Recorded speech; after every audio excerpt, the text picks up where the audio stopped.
Alright guys, welcome back to the channel. It's Maddie here. Today we're building decks, actual deck lists with all of the new cards that we'll be releasing with B1 Mega Rising, the expansion coming in just a couple of days. The trailer was announced a few days ago.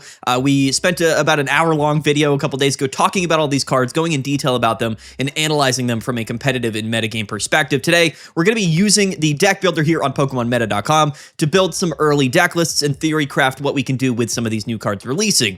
Now, of course, the elephant in the room here is that we don't have all of the cards yet, right? So some people are going to comment, they're going to say, why are we doing this if we don't have the full set list? If you don't understand the value of this video, then I'm not going to sit here and explain it. This is either interesting to you guys or not. If you want to wait for all of the cards to be announced for, deck lists, then go ahead and wait, right? This is just sort of an early video here. It's to get, the gears turning. That's what this video is really all about. So go ahead. Don't forget to comment down below any deck ideas or, concepts that you guys have for these new cards that we maybe don't feature in today's video. But shout out to PokemonMeta.com. We're going to be using this as the deck builder, which is pretty cool because it has actually all of the images or most of the images of some of the new cards that were, announced in, the release trailer, right? So we've got all of these 6 different Mega Pokemon. We have cards like Jirachi. If we go down, we do have the new supporter cards like May, like Lycia. We have Hydreigon, Aegislash. These are just some of a few. Fire Patch. These are some of the new cards that we will be using to build decks in today's video. But before we do that, guys, you gotta go register for the Pocket Mads Pocket Tournament number 6. This is the first major tournament of the Mega Rising era. The first, the second year of Pokemon Pocket, right? Like the new era. This is the first tournament. It's gonna be pretty hype. Shout out to Box.gg for sponsoring the tournament. $250 prize pool, free entry. It is going to be noon Saturday, November 1st. So definitely go play. I think that the results of this tournament and all of the decks that do well this coming weekend at our tournament are likely going to define the metagame. So if you want to get on top of things and you want to participate, I would highly recommend doing so. It is going to be perhaps one of the most important competitive, I would say, structures or events in quite some time for Pokemon Pocket. It's going to be very, very interesting. We're going to cover all of the data, all of the results, all of the decks the following Monday, right on Meta Monday. So definitely go and register. Link down in the description below. So anyway, let's get into the deck builder. This is going to be just sort of, we're going to do it all in one take. You know how we do videos here on the channel. I'm just going to basically ramble and do my thing. I'll try to maybe include timestamps down in the description below, but for the most part, this is just going to be sort of a one take, process. You guys are just going to see, what goes down here. I don't really have any notes. I thought about making notes here, but realistically, we're just going to go and dive right into it. So let's just kind of go in order about all of these Pokemon, because I think there's certain different decks in I guess, strategies that you can use to build certain decks, right? So the first one we're going to do here is Mega Altaria. Mega Altaria is a very interesting stage 1 Pokemon, 190 HP with Giant Cape. That does go to 210 if we want to include the Giant Cape, but it does 40 damage for 2 Psychic Energies and 30 more for each of your benched Pokemon. So this can deal a decent amount of damage. Now, this isn't just like benched, Psychic Pokemon. It could really be any Pokemon, which is definitely really, really cool. So I like Mega Altaria. Basically, it's kind of similar to Suicune or Arceus, but it's a stage 1 Pokemon. I think that we've actually gotten the Swablu showcased. If we go down here, did they showcase Swablu? Maybe not. I guess. Oh yeah, right here, Swablu. And it does have 50 HP, so this is important.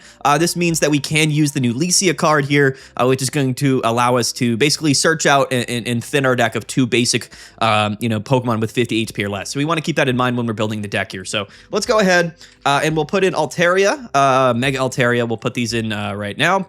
So 2 copies of those for sure. This is definitely going to be a Pokemon heavy deck list, and I think that's probably correct. One thing about Altaria is that it's probably something that we want to finish the game with, right? So I think that if we're using Altaria, we have to keep in mind it's 2 Psychic Energies. There's not like that many ways to generate additional Psychic Energies other than things like Giratina, I assume, and then we'd have to play, Dawn. So I don't know if we really want to go that route specifically, but let's try to add Swablus in here. So we do have, let's just add this Swablu just because the icon is a little bit better. Can we zoom in maybe a little bit? All right, let's do that. So we're going to go a 2-2 line of Altaria Swablu. There's a couple of different routes that we can go. In fact, basically, the 2 concepts that I want to make right off the bat are going to be the Aegislash. So this new Aegislash is really strong. It's a stage 2 Pokemon, non-EX here, 140 HP. It does Slicing Blade for 3 energy, 70 damage, but its ability, Cursed Metal, is very strong. Attacks used by your Psychic or Metal Pokemon do plus 30 damage to your opponent's active Pokemon. So this is a really big deal. To me, right off the bat, this seems like a really nice partner for Altaria, but the one thing that we have to keep in mind here is that Altaria is also an evolution Pokemon. So if we're pairing a stage 2 Pokemon with a stage 1 Pokemon, things can get a little bit dicey. Now, we also don't know, okay, we got to keep in mind, we don't know if Honedge, the basic Pokemon for Aegislash, will have 50 HP or more, right? So we don't know if it'll work with Licia, but that's totally fine, because right off the bat, I see Jirachi, and I say, okay, this is not only a really, really strong Pokemon, it could do 30 damage both to either the active or any bench Pokemon for 1 psychic energy. Really, really strong here. It's a single prize Pokemon. Throughout this video, we're definitely going to be showcasing, or I guess pairing some of these mega Pokemon that are worth 3 prizes with single prize Pokemon, just because I think the prize math works very well. Not only is this a nice little psychic Pokemon, it's a basic Pokemon. That is something that we're lacking in the deck here already. So if we go back here, what we're going to do, shout out to the Pocket Mads tournament, by the way. Okay, so let's go ahead and grab Jirachi, because Jirachi should be in here. Yeah, I definitely want to add a couple of Jirachis, at least maybe 1 or 2. But again, heavy Pokemon count is correct. I think we want plenty of Pokemon on our bench here. So I think that Jirachi is just really strong. If we go back, like I said, Jirachi is probably going to be a nice inclusion here, because it basically can work maybe as like an alternate win condition, right?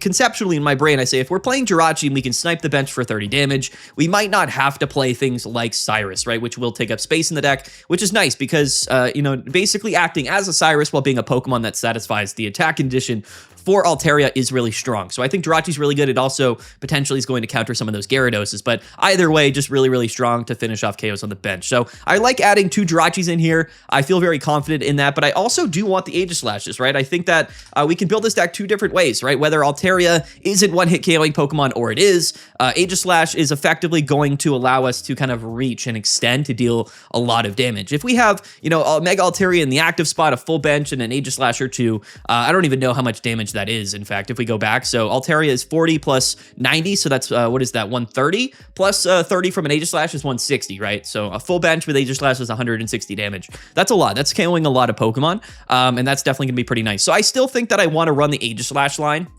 which is going to bring us up to 10 Pokemon, because what we're going to do is play Honedge. Now, I don't think they have a Honedge card announced or in the game right now, so basically what I'm going to do is like put, I don't even know what like steel Pokemon can we add here to the game. Let's just filter by type. We're gonna have to put in like proxy cards basically for a lot of these Pokemon, just because we don't have the images. So I'm just gonna put in like, I don't know, like this Meltan as a place card for whatever Honedge will be. And again, we don't know if it's 50 HP or 60 HP or what. Doesn't really matter. Just keep in mind these Meltans are going to act as Honedge in our deck, so they're just sort of a placeholder. We're gonna have to do that for a couple of cards in this video, so bear with me. It might be a little bit confusing, but basically speaking, Meltan is Honedge for this deck list. Okay. So here's what we're also going to do now. I think that that's probably fine for Pokemon count. We're playing 6 total Pokemon or basic Pokemon in the deck between the Meltans, the Swablu's, and the Jirachis, and I think that's probably fine. It allows us to kind of take 1 KO, or get KO'd once, get KO'd twice, and we can still kind of supply the full bench. Now, Licia is a really interesting one. I don't know if they're going to have the image. They are. This is great. So Licia, I think, has to be thrown into the deck list for sure.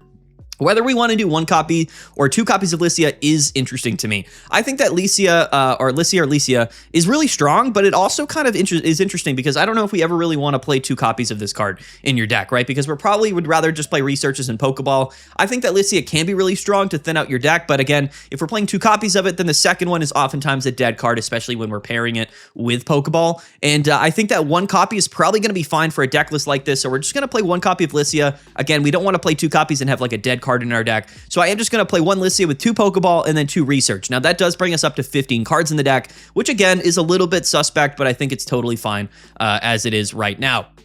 So we also got to keep in mind that all of these basic Pokemon are likely going to have a retreat cost of 1. That is probably good enough. I don't really know if we need to play that many support cards, but I would say that this is sort of like the main structure here. But we also got to play Rare Candy. We can't forget that we are playing a Stage 2 Pokemon, so we're going to throw in a couple of Rare Candies. That brings us up to 17 cards with the deck list. And one thing that I definitely want to do, since we're playing Evolution Pokemon in general, is play 1 copy of May, right? Because at least 1 copy of May, because May is such a strong card. For those of you that don't know, this is kind of the best example of evolution Pokemon support that we've ever gotten in Pokemon Pocket. So put 2 random Pokemon from your deck into your hand first. That's the first thing you do. And then for each Pokemon that you put into your hand this way, you choose a Pokemon to shuffle from your hand into your deck. So it's like double Pokecom, but it works backwards, right? So you can kind of look at the Pokemon first and then choose which Pokemon from your hand you want to swap out. This could be really good to swap evolution Pokemon in your hand for basic Pokemon early in the game, or swap maybe 1 or 2 of those extra basic Pokemon or evolution Pokemon for other evolution Pokemon in your deck. It's just a much more consistent consistent way to get things like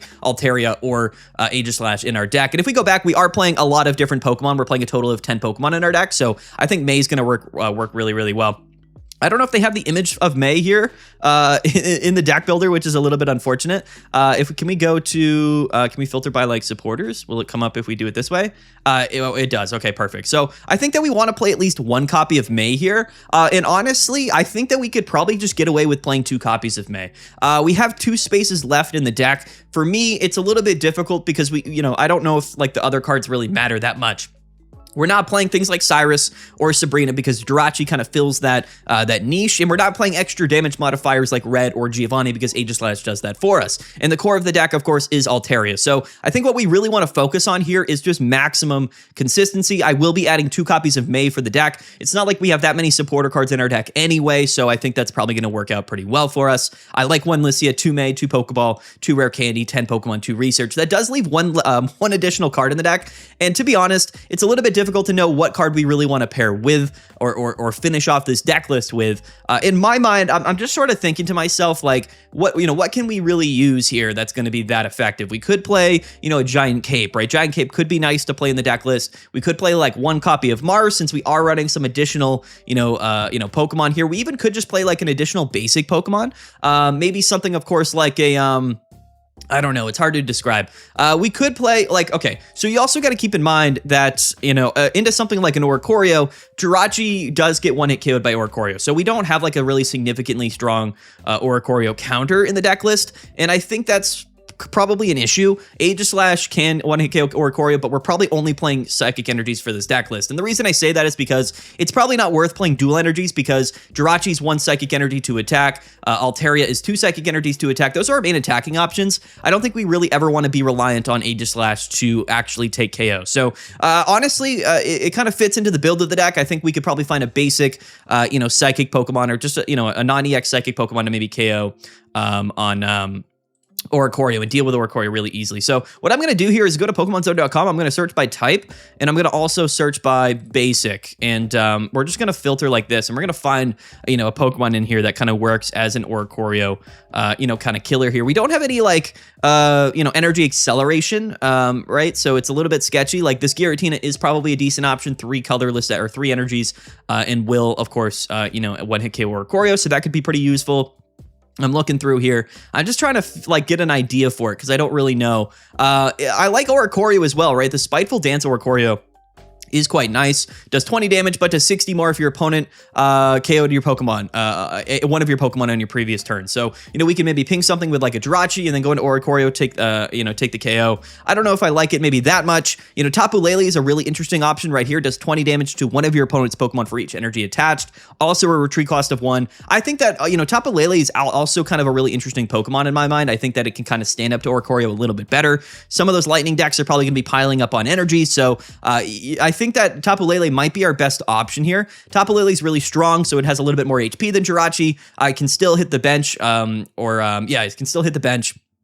And, lightning decks are going to have a lot of energy as well. And they need 2 energies on Oricorio to attack, so it's a 2-hit KO regardless. I like Tapu Lele, and I think it fits with the deck pretty well. So I'm going to actually add just 1 Tapu Lele, and we're going to call it a day. And this is like my Altaria deck right here. This is sort of my early draft of Altaria. Again, we don't necessarily know maybe what the best ways to play Altaria will be until we get all of the cards released, but this is sort of my early conceptual build here. 2 May, 1 Lycia, 2 Pokeball, 2 Rare Candy, 2 Research, and then we are playing, of course, the double Altaria line, double Aegislash line, double Jirachi, and then 1 Tapu Lele thrown in there. I think this deck has a little bit of everything, right? Depending on what we lead off with, we're kind of feeling good regardless. Like, we're in a pretty good spot. I like this deck. Going second gives us a lot of advantages here, and Mega Altaria is kind of just kind of sweep. This is more of a sweeping Altaria deck list, right? And I do kind of like that. Double Pokeball Lycia definitely gives it a little bit more consistency in filling out our bench, and I really like this build. I think it has a ton of potential. 190 HP is a lot for Mega Altaria. It really is. So that's going to be my early build here for Altaria EX, Mega Altaria. Let me know what you guys think of it.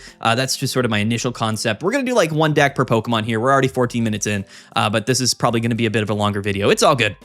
Next up here, let's talk about Gyarados. Gyarados to me is extremely interesting because this Pokemon has the potential to absolutely destroy the metagame. In fact, if we weren't getting things like Jirachi, I would be very scared. Jirachi is going to be a direct counter to things like Gyarados. You can just snipe a Magikarp on the bench without having to worry about anything. Of course, we still have Hitmonlee. There's probably going to be some other options as well. I think Absol maybe does the same thing. So yeah, I think that Gyarados, though, is just an incredible card.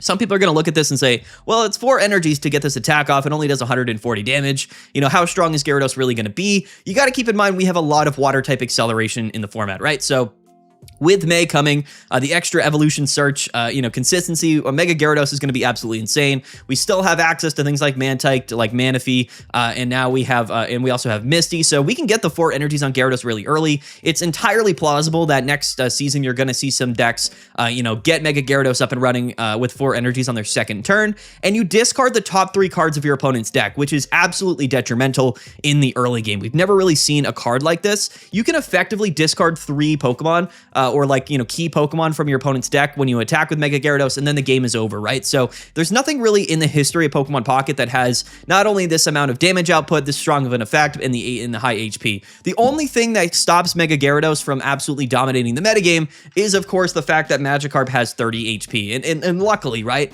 If Magikarp didn't have 30 HP, we would be absolutely screwed, and I'll say that right now. Thank God. But the one thing that we're going to do here is build the Gyarados deck, and we're going to build it probably the way that I think it probably should be built. We are going to be playing the Leap Out Magikarp. I still think that's the best option. We are getting a new Magikarp in the set with Waterfall Evolution. I'm not a big believer in this card. I just don't think you would ever play this above any of the other Magikarp. Maybe if it had 40 HP, but it doesn't. It has 30. And to me, I would rather just get out of the active for 1 energy than potentially, bypass finding the Gyarados and evolving for 3 energies. I just don't think this card is very good. So we're going to play 2 of the Leap Out Magikarp. That's the one that always sees play. We are going to have Mega Gyarados here. Let's throw 2 copies of them in the deck list. And then the first thing that we have to do with Gyarados is play 2 Giant Cape. I know Mega Gyarados has 210 HP, so it might seem like a little bit overkill, but we have to cape up those Magikarps on our bench so that they don't get sniped and then we lose the game. So I think that Gyarados really does have to play 2 Giant Capes. Maybe not, depending on how the meta formulates, but I would just play 2 Giant Capes regardless, honestly. Just because Mega Gyarados at 240 HP is going to be, or 230 is going to be hilarious. So yeah, that's how I feel there. The other thing that I'm going to do is now, work around like the energy issues. In fact, what we can do actually is just put 2 Pokeball to research because of course we're going to be running those in all of our decks. So let's talk about how we're going to get the energies on Gyarados. I personally am still a believer in Misty. I think that the potential upside to getting that energy on Gyarados on your second turn is worth it, right? It's even better than Gyarados EX was back in the day because not only is that damage really overpowering if we can attack early, but we have the potential to discard more and more cards the earlier we get the attack off. Discarding 3 cards in a 20-card deck is absurd. Your opponent will only have 15 cards in their deck by the time the game starts. This is an absolutely insane effect. If we can attack on turn 2, we probably win the game, which is why we have to play 2 copies of Misty. We're already up to 12 cards in the deck. I think that's totally fine. And now, again, I think what we need to do is play Mantike, and I think that Mantike works pretty well here. The issue with Magikarp is that to leap out, we're probably going to have to attach and then retreat, which is a little bit of a counterproductive thing here, but it's probably fine. So I think that Magikarp, Mantike makes total sense. And again, these are all Pokemon less than 50 HP, so I actually do like 1 copy of Lycia in the deck, so I'm going to go ahead and include 1 Lycia. And then also, like, if we put in, like, Manaphy, how much HP does Manaphy have? I believe it's also 50. I'm going double Manaphy. I really am. This deck list is going to be all about setting up a Gyarados. We don't care if these Mantikes, Manaphys go down. They're single prize Pokemon. We can afford to let 2 of them get KO'd. As long as we can get Gyarados set up, that is the core of the deck, and that is the overall strategy. So I will be playing double Manaphy. This is the Oceanic Gift Manaphy, which can accelerate energies. Totally fine. All good. I would just play double Manaphy, double Mantike, double Magikarp, and I'm just going to ride out like this. And now we also got to keep in mind, it's 140 damage. That is KOing a lot of Pokemon, but coincidentally, you're not KOing all of the Pokemon, right? So you're 2 at KOing basically any Mega Pokemon. That is relevant, but I think that the big strength of the Mega Pokemon is that they can 1-hit KO some of the more prominent basic EX Pokemon that are dominating the current metagame. But 140 is a little bit low, so we might want to play like 1 copy of Red in the deck or 1 copy of Guzma. It really kind of depends here. I don't know if it really matters that much. But the other thing that we could conceptually play is maybe something like an Irida, right? So, you know, a lot of the other Pokemon might be 2-8 KOing us as well. So, you know, healing could be a pretty prominent factor in the Gyarados deck. But again, we do want to include May, right? Because May is going to allow us to find our Gyarados a little bit more commonly. We can kind of, you know, transfer or swap like an extra Mantike or Manaphy or Magikarp for Gyarados. And, you know, that's what we want to do with this deck is we want to go like full consistency. We don't want to have to worry about the energies as much. And we also don't want to have to worry where is it supporter? We also don't want to have to worry about finding our evolution Pokemon, right? So double Pokeball, double research, and then one Lissia, one May, I think is probably fine. I'm going to play one red in the deck, but you could swap that for a Guzma. I think that's totally fine. And then what I am going to do is just play one Irida. And I think that this is probably the baseline build that I would do for Gyarados here. I might be forgetting something, honestly, but this is probably what I would build as a core of the deck. It's a little bit supporter heavy, so maybe the red isn't as needed. Maybe you could swap that for like something else. I don't know, maybe a second Irida. I don't know. But the giant capes, the Iridas, not only does Gyarados act as a really, really difficult Pokemon to go through, it keeps it a little bit tankier, which again, we're probably only going to be using one Gyarados to win the game. And it's really all about getting this thing set up and out as early as possible. So this is how I would build Gyarados, just like at the top of my brain.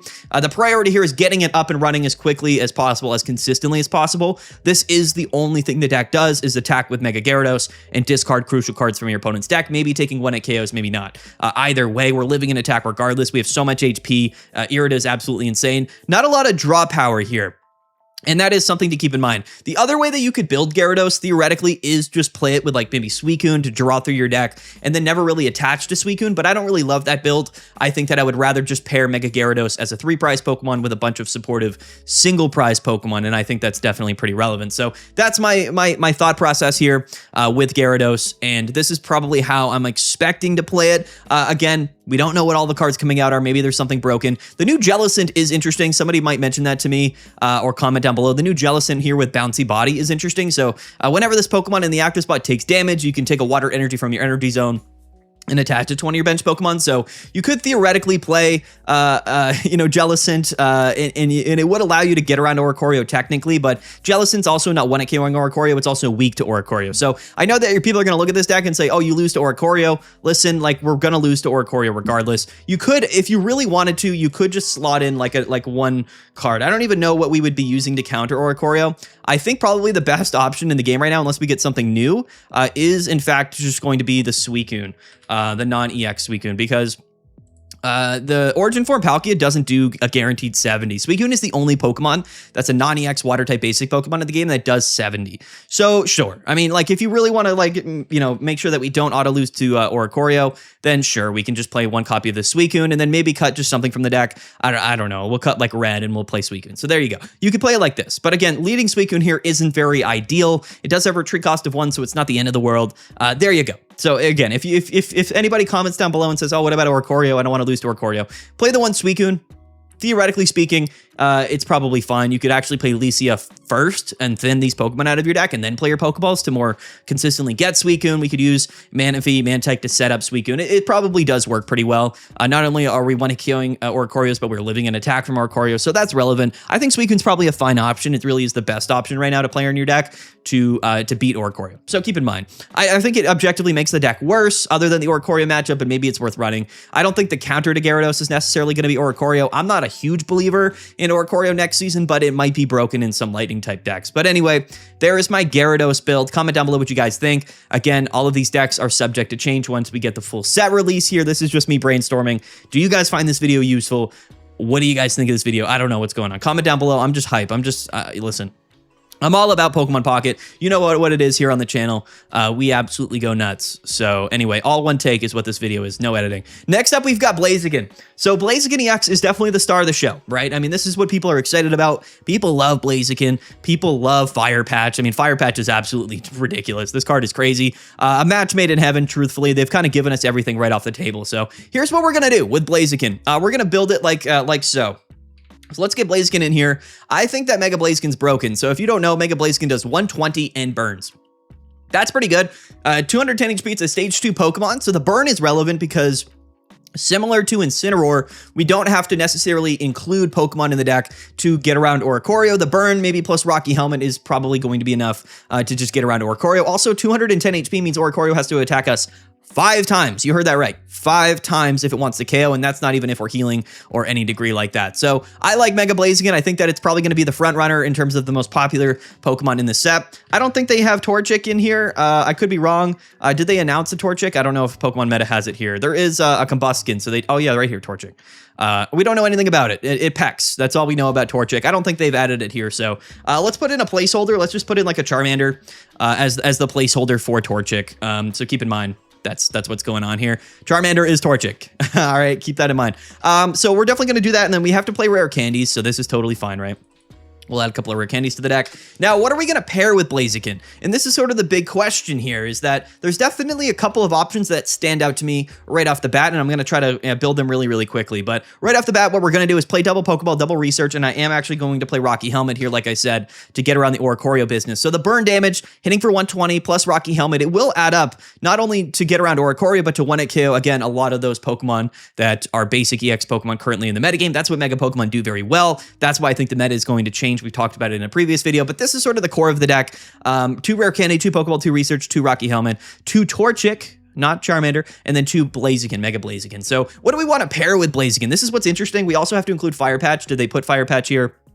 Can we put in, I don't know if they've actually added it. Maybe they did, maybe they didn't. Let's go to item. Fire Patch, here we go. All right, perfect. Shout out to Pokemon Meta. 2 Fire Patch. We got to play 2 Fire Patch in the deck. And you might be thinking to yourself, like, well, if it's only a 2 energy attack cost, why are we really playing Fire Patch with Blaziken? I'll tell you why right now. And that's because we're playing Entei. And I'm actually super excited because we get to finally use Entei EX. This is an absolutely incredible Pokemon that never saw any play because there wasn't a proper partner to it. If we go to Entei EX, if anybody doesn't know, because they probably never really faced Entei that much over the last few seasons, but Entei EX here has Legendary Pulse. So not only are we drawing an additional card every turn, we have Blazing Beatdown, 2 energy, 60 damage, and if you have 4 fire energies attached to Blaziken, you do 120. Now, this was always difficult to do. Not only was water-type Pokemon absolutely dominant this season, but 4 energies on Entei is a little bit difficult, especially if we're just manually attaching. But the cool thing about Entei and Fire Patch and Blaziken is that it actually works out really well. And the reason for that is that Blaziken is only a 2 energy attack cost, which is really, really relevant with Fire Patch. This means that if we lead Entei,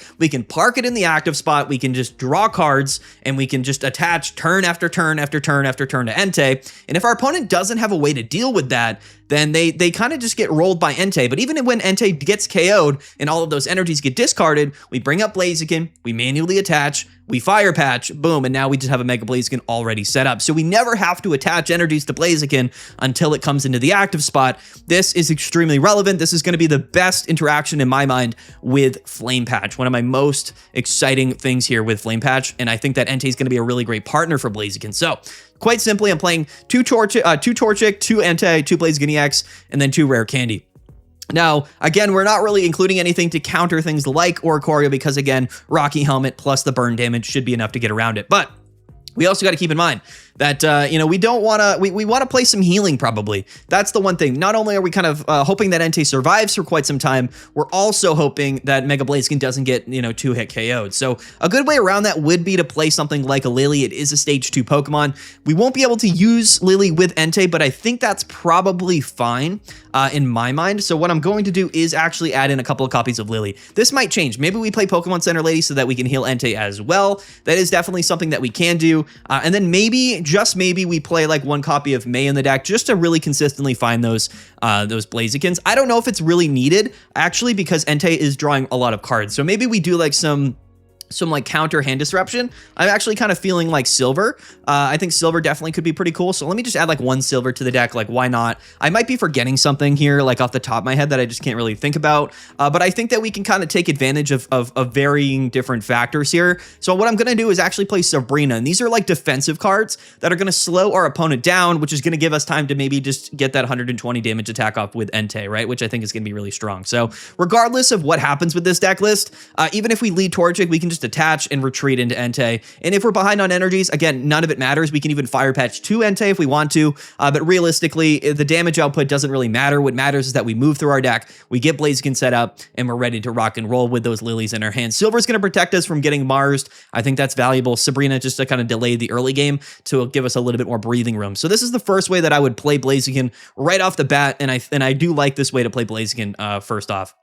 Now, the next way that I would play Blaziken is going to be actually a little bit different. I think that there's potential to play Blaziken without Entei. So let's talk about that.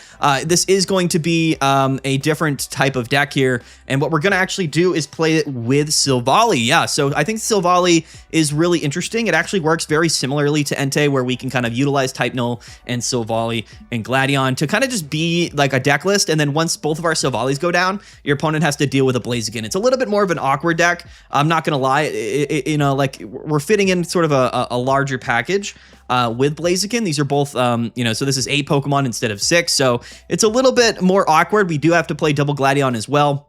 But if we had double Silvally here, now we're only playing 2 Gladion, 2 Research. So we're really limited in terms of the, you know, in terms of the amount of supporters that we can play. That's really the only downside here. So I don't know if like Silvally's necessarily going to be worth it, if I'm being honest with you. And then maybe we just play like Sabrina still. Maybe we just play like a Mars still or something like that. Like maybe we just play Mars. I don't even know. But the only awkward thing here is that we're low on supporters, right? So you never really want to play these supporters unless we use, of course, Silvally. We have to play the 4 Pokemon here for the Blaziken line. We have to play Rare Candy and Fire Patch. So I like the idea with Silvally. Excuse me, but I don't think Silvally is necessarily going to be that valuable since we don't have that much room for supporter cards. So keep in mind, this is one way that technically you could play Blaziken, but it's not something that I'm necessarily that high on, just because I don't think it necessarily meshes together as well as I would maybe like in theory, right? We just don't have enough space for supporter cards. So those are the Blaziken decks I would build. Entei, definitely sort of the #1 example there. Next up, though, let's talk about the Mega Pinsir. Yeah, let's talk about Mega Pinsir. So Mega Pinsir is a very, very interesting Pokemon, okay? Very interesting. 170 HP, with Leaf Cape, it does go to 200, and we have access to Erica. So as a basic Pokemon, this thing is probably the most tanky basic Pokemon we've ever had in Pokemon Pocket, unless we get something else in the game. It does 80 damage for 2 leaf or 2 grass and 1 colorless energy, but 70 more if we flip heads on a coin, right? So it's kind of like a Alolan Executor. Only it's not a single prize Pokemon, it's a 3-prize Pokemon, and it's not a stage 1 Pokemon, it's a basic Pokemon. And that is kind of relevant. The retreat cost is 2 though, which does make me a little bit afraid to play things like Mega Pinsir. But we got to keep in mind, we just got to keep in mind that this thing here can do 150 pretty consistently. And half the time, we're not getting heads on the coin flip. But even if we do 80, if we flip heads on the next attack, that's 150. That's 230 total damage. That's enough to 2-KO any Pokemon in the game, which is definitely relevant. So let's build a deck around Pinsir, because I think that Pinsir could have a lot of potential. And we're actually going to play this very similarly to how maybe we probably play some other decks in the format, which is actually Turbo, right? So we're playing Grass Energies with Pinsir, and I think that's pretty cool. You could play Pinsir with Leafeon. So that's the other way to maybe play Pinsir, is with Leafeon, and maybe you go like a 2-prizer into a 3-prizer. That could be kind of interesting, but in general, I think that with Pinsir, we probably want to play it like Turbo. We want to play it with baby Pokemon, similar to how we play things like Darkrai with baby Pokemon. So double Grass Energy and a colorless means that we can theoretically, if we're going second, attack on our second turn with Pinsir, and I think that's probably the pacing and the advantage that we want to have with a deck like this. So let's just add in like a couple of baby Pokemon. I think since we're playing 2 Pinsir, we probably want to play like 4 baby Pokemon like this. Maybe like, so, you know, couple Mantikes, couple Pichus. Now, again, we do need to get around Oricorio, which is a little bit awkward. So what I'm going to do is actually play like 1 Tyrogue, and I'm going to play one of the Smoochums. So shout out to Smoochum. This saw play in some of the Daycare decks. So this is what we're doing here. Just a massive variety. We can actually, yeah, this is fine, right? So all of these baby Pokemon, the energies that they're accelerating doesn't matter, because they're really just there to fulfill that 1 colorless energy and Pinsir's attack cost. Since we're playing 6 baby Pokemon and 2 Pinsir, I think that's probably fine, just in terms of like the lead-off math, which I think is probably totally fine. So again, we're going to play double Pokeball, we're going to play double Research, and then what we're going to do now is just try to set up Pinsir and kind of beef him up a little bit. So I am going to play double Leaf Cape. Now, again, I don't think we really want to play any retreating cards in the deck, because I think this deck is really just built around us not leading Pinsir, and the math is quite high for us to do that with a 6 baby and 2 Pinsir ratio, right? If we lead Pinsir, like, sure, like we're going to be in a tough spot, but it's the same thing as like Daycare decks. I think that 6 and 2 is probably a good enough math there. I don't think we need to play Lycia either, because we just don't really even care that much. Double Pokeball is probably going to be enough. In fact, if anything, I'm actually playing 1 copy of May, because I think that it's actually just going to be better than Lycia in the deck, because theoretically speaking, well, I guess you could play Lycia to thin the babies out of your deck, and then play the Pokeballs to grab Pinsir. So I guess theoretically speaking, from a consistency standpoint, Lycia is probably better. So we'll play 1 Lycia. I am going to play Erica in the deck, because Erica is kind of broken. It's spelled with a K. Who knew? And then what else do we want to play here? Probably Will, right? Because keep in mind, we're flipping coins. So we're going to play like double Will to support the KOs there. We're playing Leaf Cape to give it 200 HP. We're playing Erika's to heal. Is there really anything else that we need in the deck is the question. I guess theoretically speaking, we could play... I don't even know. I guess we probably want to play Mars because we're playing baby Pokemon, just to kind of, stumble our opponent a little bit. Is there anything else that I'm missing here from the supporter perspective or even the item card perspective? I'm not really sure. I'm trying to think. Is there anything that I would rather also add to the deck list? Maybe it's just a second Erika's. We're at 19 cards right now, but the Erika really only works for the Pinsir, but maybe that is fine. 200 HP double Erika's is kind of nasty. The thing is we're using Will on the same turn, so I don't know if we really even want Erika or 2 copies of Erika or Will. We don't want too many supporters because we want to use Will on the turns that we're actually attacking with Pinsir. So I think probably I'm just going to play, potentially like a red card, like a Mars and a red card to slow our opponent down. So this is actually how I probably will be playing Pinsir. I'm not going to lie. Thinning the deck with Lycia, flipping heads with Will, hitting for 150, using the baby Pokemon to turbo onto Pinsir and attack on turn 2 going second. This is going to act as like a Daycare deck, even if it's on turn 3 that we're getting the attack off. Like whatever, at the end of the day, we're kind of just rolling through our opponent here. And again, the Tyrogue and the Smoochum are there to get around Oricorio. So really, really interesting sort of options here. The Tyrogue is less valuable, I would say, than in this deck than it is when you're playing Darkrai, just for that particular reason. But yeah, I think this is probably how I want to play Pinsir, kind of similar to how we play like the Daycare decks in the current format right now. Just a little bit more streamlined, but I think that's probably kind of fine. This might not work out that well. We'll have to see. Maybe there's other better options to play with Pinsir. Again, you could play, there's a couple of new cards that was released for the grass type. Like you could play the new Lilligant, which does give Pinsir plus 20 HP. I don't know if we really want to lean into like the crazy high, HP cost here for Pinsir, because we need things in the active spot, right? We don't want Lilligant in the active spot. It doesn't really do anything. Theoretically, it can attack Oricorio, but it's not 1-hit KOing Oricorio. So I would rather play Tyrogue and Smoochum. I think this is kind of a funny build. The other way that you could potentially play Pinsir is with more Pokemon and maybe playing it with like Arceus and the Carnivine. The Arceus Link Carnivine is like an aggressive option to get around Oricorio, and then just a bunch of baby Pokemon. So you're playing like Turbo Arceus, Aggro Arceus with Carnivine, and then a Pinsir thrown in there. We could maybe build that out here. I don't know necessarily how we would do that. Let's maybe just try it real quick, right? So like we would play like Arceus EX, so we're playing like Turbo Arceus, and then we're also playing Carnivine. So if Arceus is it's on the bench, Carnivine does 50 damage, which is kind of cool. Retreat cost of 1. So now we have like 4 lead-off options, but this makes sort of this thing a little bit less consistent. So I think probably if we're going to be doing something like this, what we also have to do is play like 2 copies of Leaf, which kind of feels a little bit tough. And then we're still going to want to play, we're still probably going to want to play Will, maybe just like 1 copy of Will. And then I don't even know what else we could possibly play here. Probably still Pokeball researches. And then we probably have to play May, honestly, or I guess maybe, is it still Lycia? I mean, we are playing the 4 babies, so probably just still Lycia. So we'll play Lycia, and then I don't even know. I like something like this, you know what I mean? Like I really don't. I have no idea. But something of this build here could be fun. It's like a Turbo Aggro Arceus with babies and Pinsir. Like this could be fun to me. Like I think this definitely is interesting. Carnivine could be an aggressive option to kind of use as a single energy attacker while we commit those energies to Pinsir. There's potential here, and I do kind of like a build like this. So this has potential with the grass type Arceus Link combo. Keep in mind, this isn't a full, I don't know what other 2 cards we would throw in here. I really don't. Maybe just like, maybe we could still play, I mean, I don't know. I really don't know. What would we want to play here? Probably also Sabrina, and then maybe just like something. I don't know. But we'll just throw in like maybe not even Erika's though. I don't even really want to play Erika. Maybe like a PCL. How about that? And there we go. Like maybe we just play it like this. Again, so we are reliant on the Carnivine Arceus combo to get around Oricorio. It's a little bit awkward for sure. Well, I guess we are playing double grass, so maybe we play like Erika's instead, potentially. But yeah, this is like the other idea that I had with Pinsir. It's a little bit more awkward.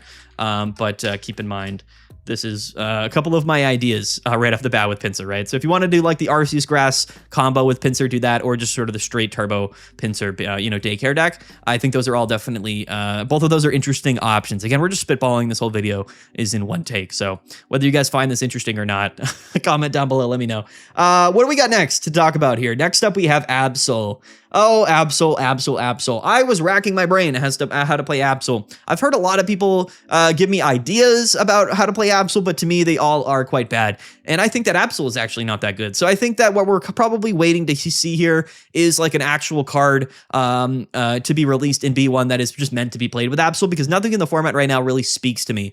Double Dark here for 80 damage on a 3-prize Pokemon, 170 HP. This card seems broken, but again, the one thing that I have against Absol is that you do 80 damage. Okay, 80 damage is not a lot. There's just, you're not 2-hit KOing any of the Mega Pokemon, any of the Stage 2 Pokemon with Lily, then we're not even 3-hit KOing them, and that is just horrible. So I just think that Absol for the double Dark Energy attack cost is really tough. We don't have many ways to accelerate Dark Energies. We just don't, and that just doesn't feel very good to me. So if we're going first with Absol, we can't even attack until our 3rd turn. Not only that, but like Absol seems like a Pokemon that you want to have out early as like an aggro option, and with no way to accelerate those energies, Absol just seems really slow, seems really frail, and doesn't even do that much damage. Now the effect of Darkness Claw is strong, of course, right? So you can see your opponent's hand, which is really strong, and then choose a supporter card to discard it, not shuffle it back in the deck, but discard it. And that's cool. Definitely pretty interesting, but it also kind of means that we don't really want to play a lot of hand disruption because we want to actually have options to discard in our opponent's hand. The other thing about this is that if your opponent has a useful supporter card on their turn, they're probably just going to play it like on their turn, you know, like they're going to be playing the researches or whatnot. So maybe, you know, we discard things like a Lily or a Cyrus or whatever from their hand, but I just don't really love Absol mainly because of the 80 damage attack. And again, what are we doing with Absol? Like what is going to be in the active spot, allowing Absol to kind of get, you know, the 2 energies onto it, and then we can bring it in and maybe do some damage. So it's a little bit awkward. To be honest with you, I think that the one thing maybe that's coming out with Absol that we're supposed to play with it is the new Hydreigon, which is, in my mind, actually a better card than Absol. I'm not going to lie. This has the ability here, Roar in Unison, which is a really strong ability. Once during your turn, you may take double Dark Energies from your energy zone and attach it to this Pokemon. If you do, deal 30 damage to this Pokemon. So it takes 30 to generate 2 Dark Energies, and it does 130 for 3, and then you discard all of the energy from this Pokemon. So not only is this a pretty valuable attacking option, but what's really cool about Hydreigon is that you never really have to attach with it. I guess you do the turn you're going to attack, but you can kind of use the rest of your turns to commit the energies to Absol, and technically this is a single prize Pokemon, which will pair fairly nicely with Absol. So I do kind of like that. Again, it's only Dark Energies, and that's also the issue with Absol, is that there's just no way to really get any of these energies on Absol other than attached to it, which is kind of tough. So we're going to do our best to build around Absol. I think that it has a lot of potential. To me, I'm not like super confident that the damage is going to be enough, quite frankly, because I think like other Pokemon are going to get set up and then just KO you, and then the game's over because we're a 3-prize Pokemon, and that's the issue. It doesn't have enough HP, doesn't do enough damage to really be a significant threat, and the effect is strong, but like damage is king in Pokemon Pocket. There's really no like decks ever in the history of Pokemon Pocket that deal 80 damage, especially in a format now with Megas. I just don't really see it being that influential with this damage output. Hydreigon can fix that, but again, it's kind of awkward because, you know, Absol's the basic Pokemon, which means you're probably going to have it before Hydreigon, but Hydreigon is like the Pokemon you want to use before Absol, so it's just a bit strange. Either way, shout out to Hydreigon. Let's add it to the deck. And this is how we're going to build Absol, right? So the basic version of Hydreigon is Dino or Deano. That card's not in the game, so let's just sort of replace this with like what, like a Zubat or something. So like this Zubat will be in place of of the Dino or the Dano. So keep that in mind. That's the placeholder. So we're going to do this. We're also going to play Rare Candy, of course. And then again, it's like kind of what else, right? Like we're either leading the Dinos or we're leading with I don't even know how to say that. Is it Dino? Dano? I think it's Dino. We're either leading Dino or Absol, and neither of those seem like strong leadoff options, especially going first. So like, what do we really want to do? Honestly, what I'm going to do here is probably just pair this with like a baby to kind of fill the gaps here, right? And now what baby Pokemon do we want to play? Honestly, I think this is a really fun chance. This is definitely niche, but we're going to actually play Elekid. Shout out to Elekid. Absolute beast here. I think that Elekid is hilarious. Not only can it snipe bench Pokemon, which is pretty funny, but it can set up maybe for some Cyrus plays later in the game, which I kind of like. So shout out to Elekid, and that's the Pokemon we're going to pair with this. I don't think it really matters, but there's just not that many options. You know what I mean? We need something else other than the Absol or the Dino to lead off with to give the deck a little bit more consistency. But that is 8 Pokemon in the deck, which is a little bit awkward. 2 rare candies. Let's play Pokeballs. Let's play researches. I honestly kind of want to play Giant Cape with Absol. I do, just because we're not dealing that much damage. But to be honest with you, what we probably also maybe want to do here Now that I'm thinking about it, like maybe we play Absol with Arceus and Crobat Link. Like maybe we do that, but that also doesn't feel very good, does it? I don't know. It's just a bit tough. There's just all of it feels a little bit awkward to me.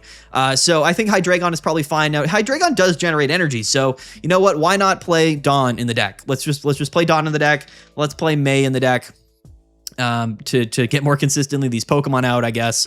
Where is it? Supporter. Let's play May and Dawn. So Hydreigon, rare candy, use the ability, and then you can Dawn into Absol. There you go. Like that's kind of like the strategy that I'm thinking here. Nothing else really kind of fits to me. Again, just things feel a little bit missing for Absol. This is probably the more difficult card to build around right now. Some people are going to say like, why don't you play Absol with Giratina? Like why wouldn't you do that? That's not a good idea. I'll talk about it later. I just don't think that makes any sense. Maybe I'm wrong, but we'll talk about that a little bit later. 2 cards left in the deck. What do we want to play here? I don't know, probably just like red, but we probably don't want to play red card or Mars, right? Because we're discarding supporter cards from their hand. So like we don't want to like reduce the cards in their hand because then we don't have supporter cards. So since we're playing Elekid in this example, like I would just play Cyrus to kind of be a little bit more disruptive in terms of like the overall pacing of the game. So we're gonna play double Dawn, double May, double Research, double Cyrus. We're gonna play Hydreigon, Rare Candy, Absol, and like Elekid. So like there you go. That's like one example. I don't really like Absol, and I just think that like it's hard to pair it with things because it just doesn't do a lot of damage and it's double dark, so you can only play dark energies in the deck, and that to me is a little bit awkward. The other way that we could possibly build Absol, this video's at 45 minutes now. We'll try to make this be like an hour long. I guess theoretically, like people want to play it with Giratina, but here's the issue: when you're playing Giratina and Absol, this doesn't function at all like Giratina Darkrai, because Darkrai is literally a better Pokemon than Absol.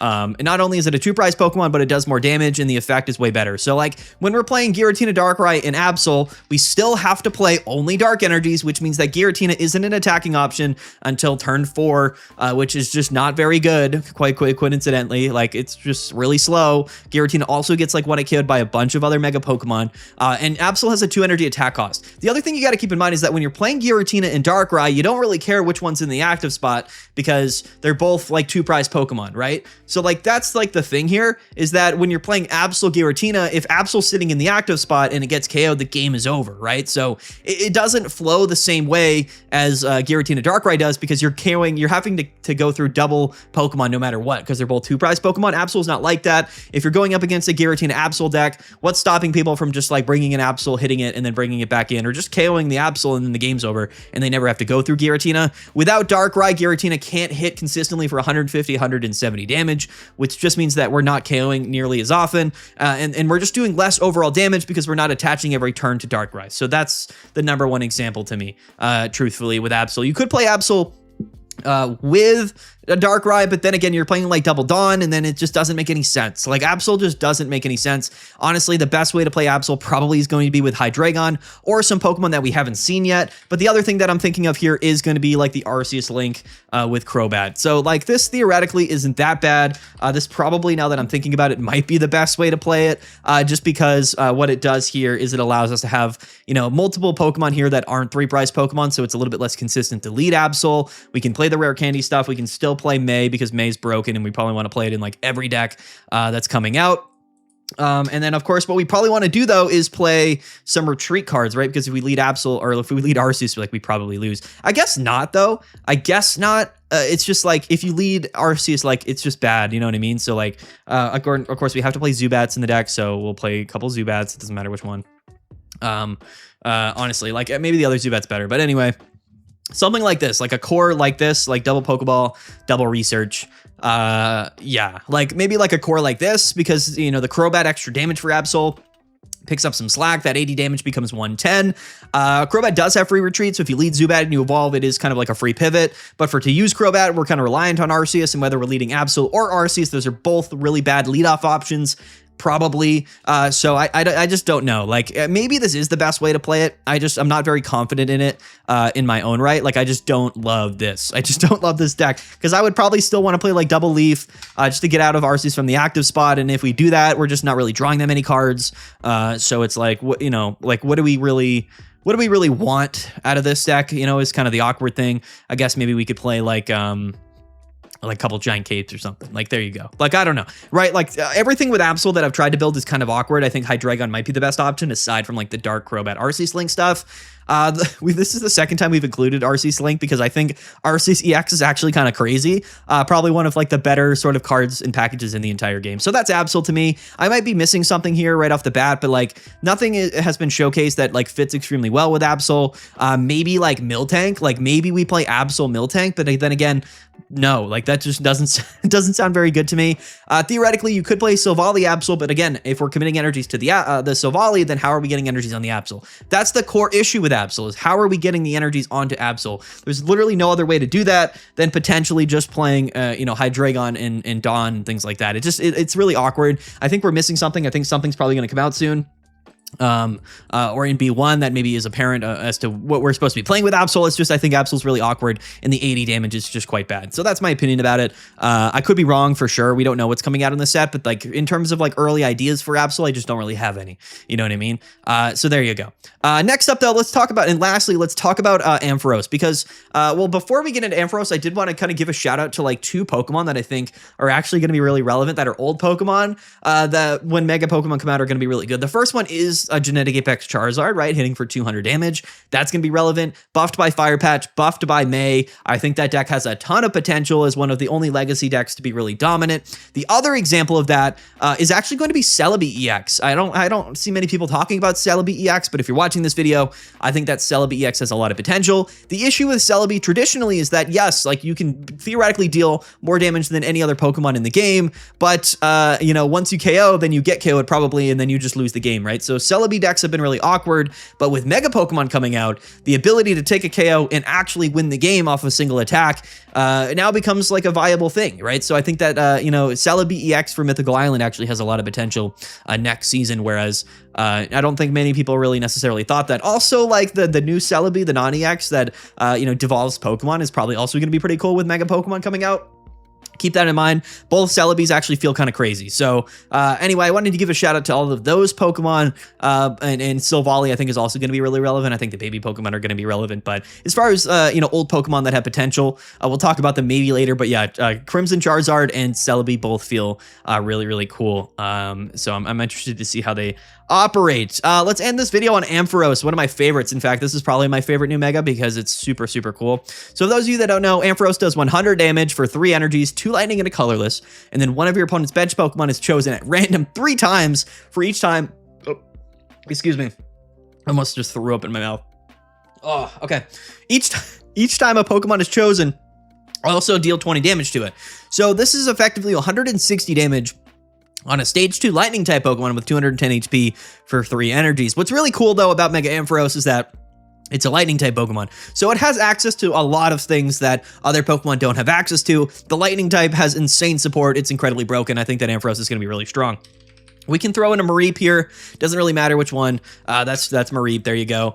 We will be playing double Pokeball, double Research for sure. Now let's kind of think about the lightning type package that we want to pair with Absol. To me, there's really 2 concepts that stand out to me. The first one is going to be Raikou. I think that Raikou has potential with Absol, just like Entei does with Blaziken. So this is going to be a similar deck. Now you might be thinking, okay, we don't have Flame Patch. So how are we getting 2 energies on Raikou as well as 3 energies on Ampharos? Totally understand that. So I think what we're going to do is utilize the other energy buffs that lightning type has, being Zero Aura, a broken card, as well as electrical cord, right? So this is the tool card that allows us to move those energies once we get KO'd. So whether we're leading Zero Aura, which is going to be a counter to Oricorio, or Raikou, whatever it is, they get KO'd, we E-cord, and then we can set up. And I think that this is a really cool combo. What's a little bit awkward here is that we are playing a 2 prizer and a 1 prizer and a 3 prizer.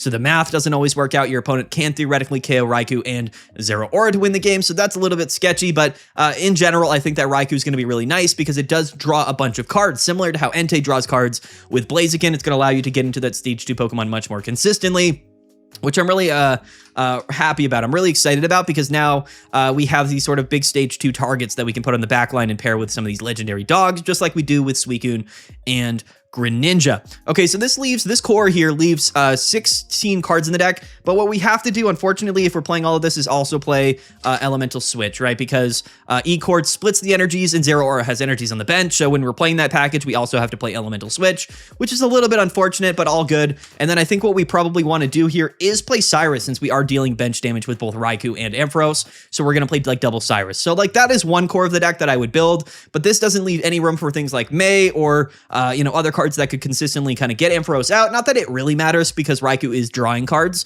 so I think that's kind of cool. I think that we're really reliant on the Raikou and then the Zero and the Professor's research is to draw through our deck and then find the rare candy Ampharos stuff. That's kind of how I'm feeling about this. Now, if you don't want to play the Raikou stuff, if you're not a Raikou believer, I personally kind of understand it. I do to some degree. I think Raikou's crazy. So, you know, if that's the case, I would maybe cut like one Cyrus and I would cut maybe like one E-Chord. And then I would literally just play. In fact, I would cut both E-Chords. And then I would actually play, I would play Pichu. So I would just go like Turbo Ampharos. So I'd go Pichu and then I would play May. I would play like a couple copies of May in the deck. We have to filter here for it to come up for some reason. So I'm going to filter by supporter. And then, yeah, I'm going to play like double May to more consistently get Ampharos out. And this is the other way to play it. We're playing only single prizers with Ampharos, so it's a little bit more consistent in that sense. And I think that maybe the math works out pretty well. Definitely want to play double E-Switch, although do we really need to play E-Switch with Zero or in Pichu? Probably. We probably still want to. And then we probably are playing May for consistency, Cyrus, because of, you know, Ampharos does deal damage to the bench, but maybe we don't need Cyrus, honestly. The thing is, like, Ampharos is going to deal 100 to the active and then some damage to the bench, so... like, do we really need, I don't know. Do we need, I think one Cyrus is probably correct here. And then I don't really know what else we would play. Honestly, it's a little bit awkward. Like you could even play like one Oricorio or something. But let's just throw in like one Lily or whatever. Sure. But this deck has a lot less draw power, right? So it's like Turbo Ampharos, but we're reliant a little bit on May to find that evolution Pokemon. And of course, if we lead Mareep and we don't, you know, get our Pokeballs out or whatever, it's a little bit awkward. So those are the two ways that I would play Ampharos, either with Raikou or just the full Turbo package with Pichu. Either way seems really strong to me. Ampharos is one of my favorite Pokemon because it's our only Stage 2 EX Lightning Pokemon, and I think the attack is really unique. Also, 110 HP is crazy. It is weak to fighting, and the cool thing is that there's no fighting type Pokemon in the game, at least right now. We'll have to see if like a Mega Fighting Pokemon comes out, but these are kind of the two ways that I would build Ampharos. Theoretically speaking, we could also kind of like thin out this deck or maybe slot in some Oricorios if we wanted to just play an Oricorio deck, because Oricorio is probably still going to be pretty valuable, so if we wanted to play like a slower approach, sure, we could play Oricorios and just not really worry about all of the energy attachments. Maybe we would cut like a Pichu. You could cut Pichus for Oricorio, right? And then maybe we cut like a, I don't even know, maybe we cut like a Lily. And then maybe we also cut, I don't even know, like Cyrus. And then I would play like one electrical cord. Or maybe even two electrical cord and just like something like this. But then again, like the thing is with Oricorio, if we're not playing healing, if we're not playing giant capes, it's a little bit less consistent. So there's a variety. There's just so many lightning type decks right now. It's going to be kind of awkward. Raikou is the one thing that stands out to me as a partner for Ampharos because I love Raikou, but it also draws cards. Oricorio, Pichu, Zeraora, these are all really strong Pokemon that could definitely pair with Ampharos. But I think Ampharos as a lightning type Pokemon has so much support available to it that it's definitely going to be a pretty interesting card to build decks around. So these are my early conceptual ideas. That for all of the Mega Pokemon. Comment down below if there's anything that I missed, any interactions, any ideas or builds that you guys have on the top of your head here. Sorry if I missed something, but these are just the things that spoke out to me really early. If I missed something obvious or not, comment down below, and hopefully it sees play in the metagame. Again, I don't know if any of these decks will end up happening. These are just sort of early conceptual ideas to get the gears rolling. People like this type of content. I think, I don't really know. We'll have to see. Again, it is the 28th, right? So we have today and then we have tomorrow, and then tomorrow night is when the set releases. So we'll be, you know, discussing more about the new cards and new strategies and new ideas probably tomorrow in some type of a video. But keep in mind that the new set will be releasing soon. We will be going live at midnight for that, which is going to be really, really fun. And then we'll be doing some ranked live streams as well. We have the tournament series and all of the decks and the results to cover. It's just going to be a ton of fun. So I'm really excited for this next season of Pokemon Pocket. I am just absolutely, you know, bursting with joy at the idea of all of these new cards. And like I said, you know, the amount of new cards that have been released is actually really small. They did show us the 6 Mega Pokemon and some other, you know, ancillary cards coming in the sets, but there's 3 booster packs coming in B1, which means that we have about 180, 190 cards or whatever that haven't even been revealed yet. So a lot of the things that we talked about today might not end up really becoming, you know, real because of all of the other new cards coming out, but the ideas will transfer over, right? So again, people are going to be like, why make this video if we don't have the full set list out? Listen, if you don't get any value from something like this, then just don't watch it, right? But I'm sure this will be valuable to some people. And again, I just like talking Pokemon Pocket and I like talking decks. So this was you know, an example of me for me to do this. So yeah, shout out to all of these cards. Shout out to all you guys. Comment down below. Let me know what you guys think. Don't forget to like and subscribe. Stay tuned, and don't forget to play in Pocket Mad's Pocket Tournament number 6, the first major tournament of Mega Rising being legal absolutely insane. We're going to absolutely change the metagame. Suicune might just win again this week. We'll have to see. To be honest, the one thing I'm going to end this video talking about is that I can already see it in my head. I can see everybody playing Blaziken, playing Fire, and then losing to Suicune because it's a water-type deck, and then raging about how Suicune is still the best deck. So don't fall into the trap here. Trust me, Suicune is all people are playing in this season, okay? So your safest bet going into Mega Rising into the next metagame, into the next season, is to play something that you think is still strong into Suicune, okay?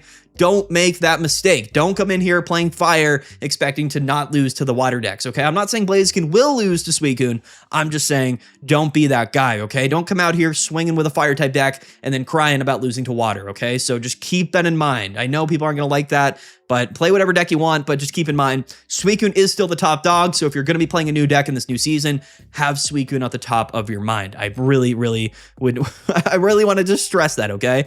I'm not trying to influence your decisions. I'm just saying Suicune is still really strong. We still have to keep it in mind, okay? So just I'm going to leave you with that, okay? I'm going to leave you with that. We'll talk more tomorrow. Long video today, an hour long, but I had a lot of fun. Comment down below what you guys think. Don't forget to like and subscribe. Playing the tournament this weekend. Join the Discord, all of that good stuff. Shout out to box.gg. Let's get out of here. Peace out. Have a good one. We'll see you guys later. And yeah, bye.